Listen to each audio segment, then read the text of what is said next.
শরীফে আউয়াল থেকে আখির পর্যন্ত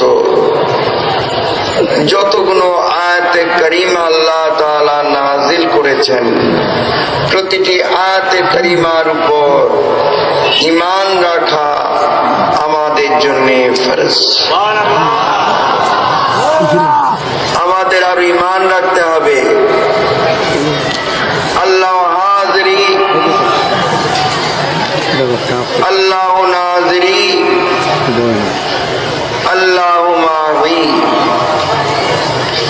আল্লাহ হাজিরি, আল্লাহ আমাদের মধ্যে হাজির আছেন। আল্লাহ নাজিরি, আল্লাহ রহমতের নজরের মধ্যে আমরা আছি।